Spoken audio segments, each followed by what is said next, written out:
WDJ mix के साथ जुड़े रहने के लिए लाइक, शेयर और सब्सक्राइब करना बिल्कुल ना भूलें।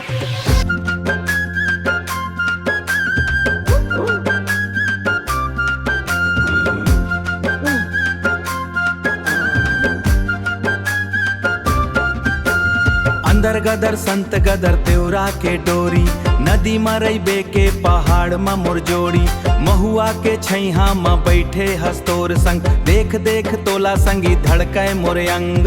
महुआ के छैहा म बैठे हस्तोर संग, देख देख तोला संगी धड़कै मोरे अंग।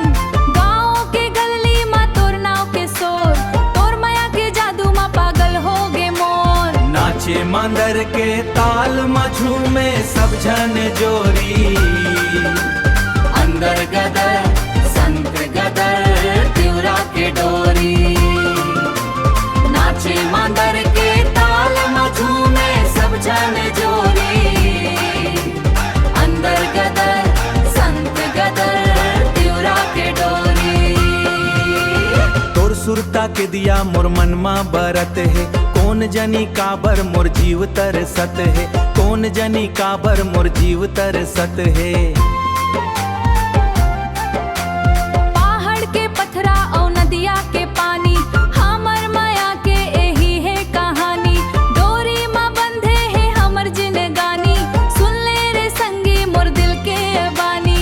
नाचे मांदर के ताल म झूमे सब जन जोरी, अंदर गदर संत गदर त्योरा के डोरी। नाचे मांदर के ताल म झूमे सब जन जोरी, अंदर गदर संत गदर त्योरा के डोरी। अंदर गदर संत गदर त्योरा के डोरी। झूमो रे संगमा संगमा संगमा। नाचे मांदर के ताल म झूमे सब जन जोरी, अंदर गदर संत गदर